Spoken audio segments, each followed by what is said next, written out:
current counselors at any point help do any threat assessments of students? Not that well, for individual students, absolutely. They're working with students all the time. And particularly if we have a quote threat or unquote, that we have to investigate, and they do. Assistant principals are in charge of that, assistant principals if we have them, and then guidance counselors, especially if there had been any kind of threat that has been made, that student is looked at. Counseling is very much a part of that, yes, sir. So the ratio, student counselor ratio is roughly 480 to 1. Yes, sir. Something like Yes, that. sir. It's about the national average. So if you were to put another one in there, that where would it be? Elementary, at the elementary level, yes, sir. The only other question I have, Mr. Chris, is how many out-of-county students are now enrolled in county schools? I can't give you an affirmative number right now. I can bring that back to you. But we have probably less than, I would think, less than 20, 25 that come in. We've opened that up, though, which has helped us. And I think we're going to see probably a little bit more of that as adjoining counties increase and become, more. I think we'll see more of that. And we've been saying that for the last 20 years that I've been involved. And when I was at Principal Westside, we were thinking, okay, more from Rutherford, more from Rutherford. Well, that never materialized. You made the statement that helps you. How does that? Well, how does it help us was increase our student, that percentage that we get from the money that we get from the state. Exactly. Thank you very much. Yes, sir. Glad to do it. Another thing, how many are homeschooled now? I'm sorry, Mr. Bush. Homeschooled? That has increased. We have seen an increase on that. Right now, we have a little under 100 students that are homeschooled in Cannon County, but we have seen an increase with that, and I think that's because of the educational environment and the climate, and parents are choosing to do so. They have to register with us, and we can see that, and they have their certain specifications from the state of Tennessee that they have to do. They have to have high school diploma, et cetera, that they have to do this. But that is definitely on the increase. Yes, sir. I have a question about SROs. You're talking about hopefully increasing that. Right now, SROs, their pay comes out of the sheriff's department. That's correct. And that was changed a few years ago before, of course, Kennedy came into the office. But yes, that was changed and goes over to the sheriff department now, or from the sheriff department. I'm wondering to decrease that, take that out of his budget. Is there a way we can take that out of your budget? That's a great debate there at the state legislature. That'll come from the state. And there's a great debate throughout the state about that. So the legislature, that will come from the state of Tennessee, that will tell us on the property of that. As being on the budget committee and being on the commission, I'd like to see that happen. Mr. Pody and Mr. Boyd would be where I would direct you to make sure, because some school systems do it through them, some school systems do it through the sheriff department, or some counties. And so that's something to be looked at, I think, legislatively, see what can happen. Well, I definitely hope that we can get more, because one serving 6 county elementary schools. And SRO Barker does a tremendous job. If he's let's say he's in Auburn town, and something happens at Woodland, well, you can figure out how long it's going to take him. And we have one at the high school that we have moved off. We did that the other day, that we would move our high school person over to, because he may be quicker to get to Woodbury Grammar or someplace else close. But, if you're at Westside and you're going to Short Mountain, y'all know how long that takes to do that. And so that concerns me greatly there. You've heard me say concerns a lot, so part of this job is 24/7 deal. Can I also, you're talking about the heat and air, I know back in the winter, there was a heating issue and the school had to be closed for a couple of days. Absolutely, and that's to get it all, and it was at the high school. So we are constant, it's a constant thing, keeping older units in time. And we've got different various units throughout the system, and when you've got various units, you have this brand, it's hard to keep parts for all of that can be done. And when we have our contracted services line from our budget, we are over that right now on contracted services because of the heat and air issues that we have. And what happened too over the years is that when I first came to the system in 1986, we were using radiator heat and window air conditioners. Then in the 90s, we went back and changed that to the one central heating and air conditioning unit, usually and that was shared with about 2 or 3 classrooms. I can tell you my experiences from West Side with that. And then we turned right around then and had to push to put the other construction going on in the early 2000 time period. And then you had that, so you got the best word I could use is variety of heating and air conditioning types of systems within our schools. So that becomes even a bigger problem when we're not doing that correctly, or I think more efficiently, let me put it that way. Any additional? Anything else, anybody? Working hard for you. Like I say, we're partnering with you. We're very transparent in my administration. Transparency, I think, is the key issue. I've heard that word mentioned here a couple times. We're with you. Being a former government teacher, it's fun to stand before you and and let me give you this assurance. I'll do the best possible job I can possibly do. You'll know what I know. And then we'll work together for the betterment of our students, which I know every one of us want for our students in Cannon County. Thank you very much. Thank you, Mr. Curtis. Thank you, Mr. Curtis. All right, next on our quarterly reports, the county buildings and the solid waste and county executive's office are all handled through the executive's office. So go ahead, Mike, and make that report. You've got it in your packet here. You'll see the county executive's office come in at the last day of March was 71.99%. The goal would be 75 or less, of course. Solid waste come in at 73.80%. County buildings, 74.43%. So they're all three under 75%, which would be our goal for 3-4 school year.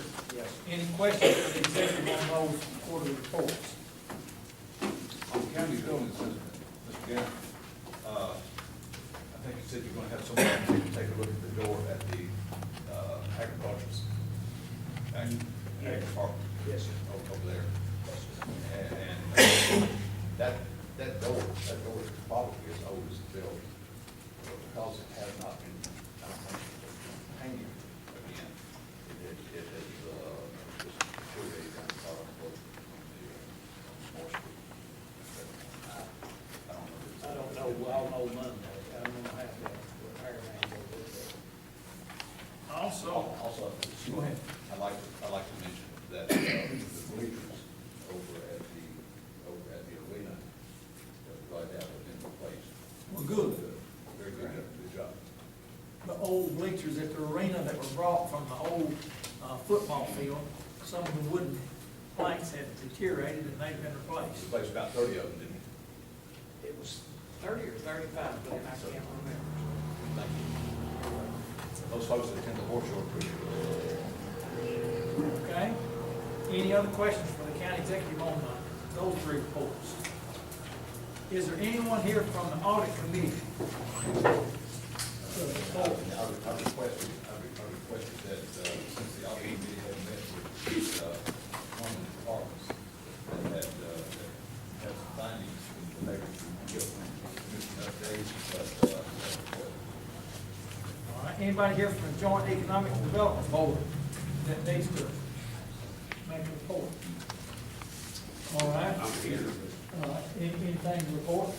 We met, I don't know, when we meet, the JDCD, Roy, you got something to bring to us? we met, when, you remember? March sometime. Yeah, it was March. In March. We didn't really, Sometime in March. we just kind of went around the room and told what we had. Fine. Looks like you got some people moving in on your building that you just rented out. Yeah, I think it's gonna have grand opening next Saturday. Okay. And I think it's a new job, I mean, they all, yeah, the old TNC building. any new developments on any business show? I actually have, we have a client that's still working on a piece of property, trying to determine basically a feasibility study. Will it cost them $1 million to get gas, water, electricity running in place? So they're working on that, and I also had another one that reached out to me that's looking for a building to expand inside King County. So we have to. And the thing next week, the grand opening, he's posting, I think 10 new jobs immediately, next Saturday. 24th. Yes, the 24th is also the health department. All right. Now, we've got Roy Sullivan here. Roy, come on up.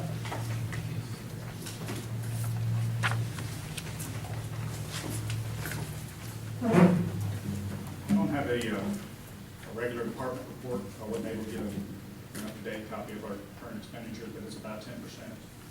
Courthouse, county executive's office is already closed, and I went to pick it up. So we got about 90% of the budget left. The reason for that is the majority of the large purchases from grant funding that haven't been put out to bid yet. But I'll start putting that in the several weeks to come. Part of the reason part of my report is there's been some discussion at the budget committee meeting in reference to an asset inventory list for budget management. This is going to be a work in progress. This is what we've had so far. To get it started, this will change and be updated as we go. Some fields are incomplete. But as time goes on, this list will become more complete and show some clarification where this equipment at, where the money has been spent, and what its duty status is. Hopefully this adds a little bit of clarification.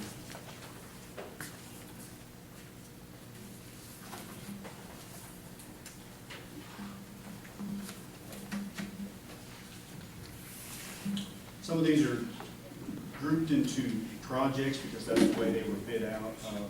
When you're dealing with a good example, the radio projects, they're listed as one group amount on here. That will change as time goes on. I'm working down to do a more specific list on where they've been issued to. But that's going to take a little bit of time. A lot of this has inventory tags on it that was kept by the prior administrations. As I identify that and verify it with the equipment, then that'll be updated on this sheet. So far, this represents, since as far back as 2000, there's a little bit of 2004 represented on here, but this is $1,028,761.73 in funding that Canyon County has been able to acquire through emergency management. This list is probably about 65–70% complete. So, but I wanted to show that we are making progress in getting that item identified. I appreciate that, Roy. No problem. Now, I see where you're making your recommendations on this, that out of service, needs service.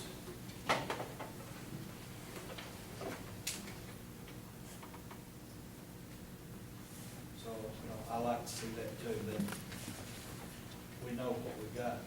One part of that is just not showing where it's been issued, but the purchase date, the amount.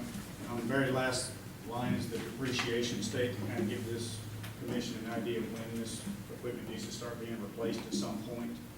On the 911 side, we're required to take into that depreciation into account.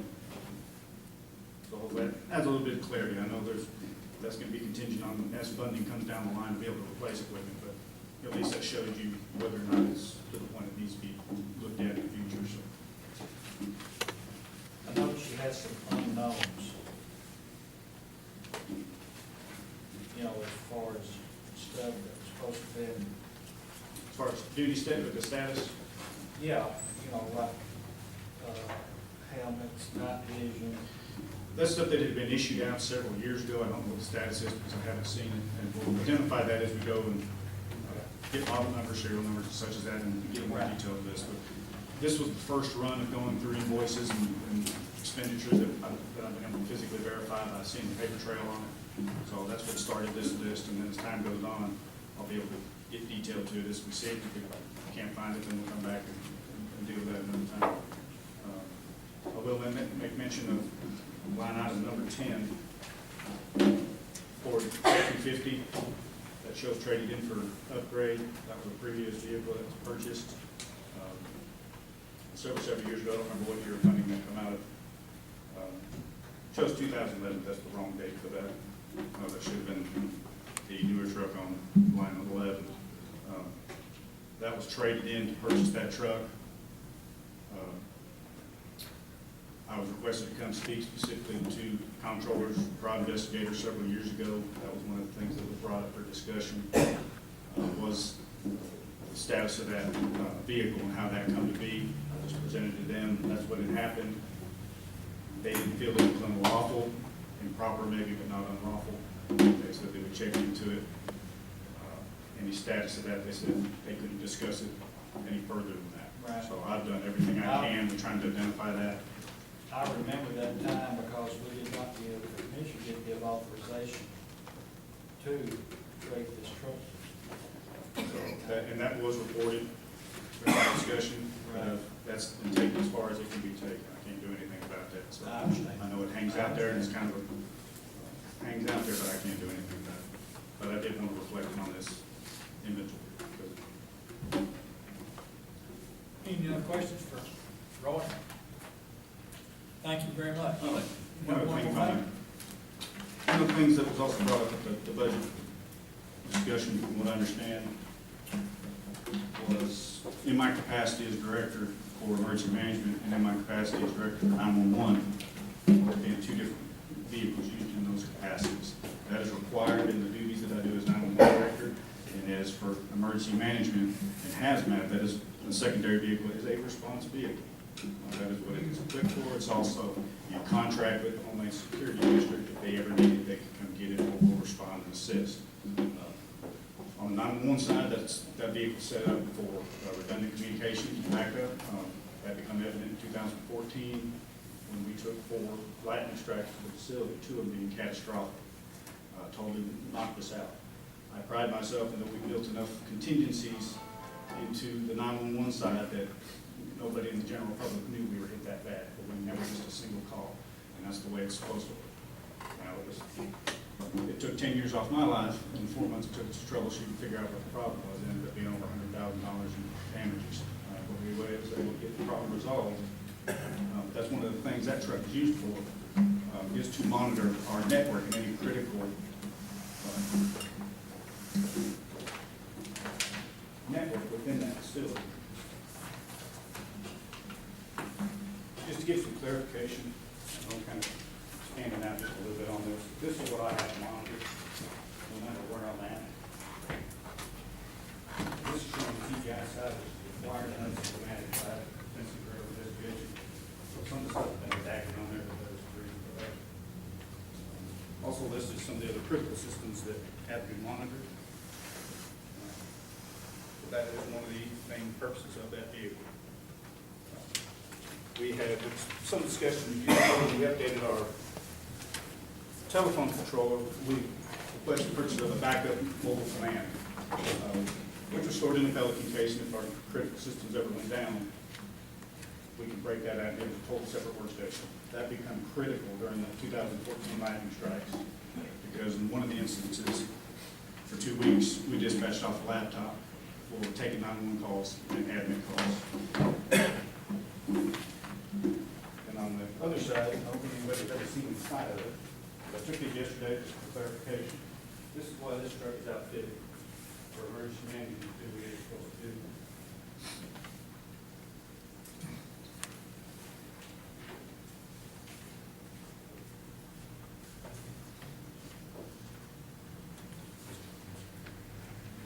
I'm a firm believer that it's not a truck that's used for going to meetings and such. That emergency management, can it be? Yes.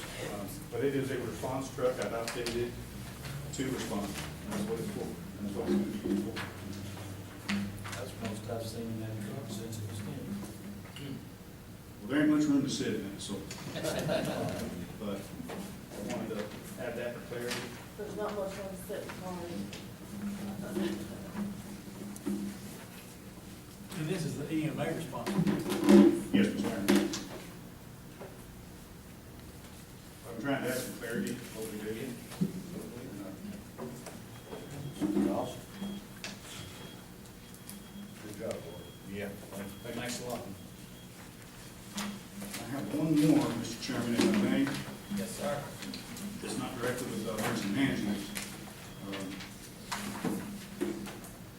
This is more on a report that apparently has come from the state, in reference to jail certification, that doesn't involve 911. Is this an appropriate time to discuss that, or? Fine. I'll just be brief with it. But in that report, one of the things that's reported to the state, and it's been reported back, is that 911 is refusing to do criminal histories on anybody that is put into that jail. That is flat out just not true. A little bit offended by it because it makes us look like we're not doing what we're supposed to be doing. This is not a new problem that's been going on several years. But this is two email exchanges with the Tennessee Bureau of Investigation stating that we're trying to resolve this issue with those from which we keep putting into the arrest file. Doesn't matter to us whether that happens or not, but if 911 is getting named in the report back to the state, that makes us look bad. We can't make them do it. And whether how much of a factor that is in the certification, I don't know. That's beyond me, but I just want that for clarification that that is not a 911 issue. We have put in recommendations for somebody to be, coming to write a policy. He's got to come pick them up, sign off, and take it back. That was kind of problematic. You know, they get tied up doing other things. So we tried, last year, implementing what's called the live scan, and anybody is arrested, the criminal history will come back on their reporting system. I think that's on the APIS, their fingerprint machine, if I'm not mistaken. That can be printed off, put in the arrest file, and suffice in that, but it still requires some sort of policy, and the destruction policy that has to be in place. Somebody pick them up periodically, and that's not done either. But I just bring that up because 911 was specifically named in that report as a problem with certification for the jail, and it's not 911's fault. So I think that those emails with Tennessee Bureau of Investigation should clarify that. So. Mr. Chairman, I'd like Yes, to make sir. a comment on that. And I'm not sure about the jail side of things, but I know on patrol, we've been told before by certain dispatchers that only supervisors can request criminal background ran. I don't know if that's something y'all's got in policy or what, it's just something we've been told. Just want that No, clarified. Where that goes into, gets some confusion. This is just on the jail reporting, on the certification status, and there are multiple things that they inspect. That's one of them they look for. The confusion with road deputies and investigators that request criminal histories is we get requests on a regular basis that it's a theft investigation. We have to know what the theft investigation is, or if it's a drug investigation, well, we need to know if it's a meth lab, and that is a TBI requirement. Right. And we are audited on that. And it's not uncommon to get requests, say, well, we need this criminal history ran for a theft investigation. Or officer investigate, we can't run it for that, and that's what that is. Well, see, and that, I just want to clarify, I mean, there might have been some confusion between the COs and dispatch, and I just wanted to make sure that was clarified, maybe. Now, a CO can't call up there and ask for a criminal history, Right. because this other policy is not in place. Right. But that's an easy fix, but I was called last week asking why we're refusing to do that, and that's not the case. There's due process and protocol. It's not that hard to follow. It just needs to be followed because we're audited on that. I've never refused to run a criminal history as long as they give me a reason. I have to have a reason, and that's not a 911 policy. That's Tennessee Bureau of Investigation. Right. And I just wanted to clarify. what they're worried about with criminal history information is misuse. Right. That's why they're so stringent. There's some things at 911 that seem simple, and why it's not followed, I don't understand, but it's like our sign-in list when we come into the 911 center. Anybody that comes in there is required to sign in. It doesn't matter to me, it doesn't matter to the dispatcher, that is a TBI requirement. They want to know if anybody is in that building. If criminal history information gets released through property, they want to know who released it. And that's what that is for. We get audited on that every 2 years. It's been an issue that people come, sign in and they just don't want to. It's so simple, but that's the headache side of 911 that people don't see that we have to deal with on a regular basis. It's the same way with this criminal history request. We have a form that's logged down, and like I said, it's audited. Do you have a question? Okay. Any more questions for Roy? Thank you very much. Nice job. Okay. That's all our department reports. Any other business to bring up? Chairman, I just have one question. Yes, ma'am. Indeed, James Haley's office is going to oversee the grants. Do we have any idea what kind of fees are being requested? I don't know. Okay. You and Glenn can find out the answer to that. Y'all are on that committee. All right, call Haley's office. What do you think, Glenn? Can you find out the answer to that?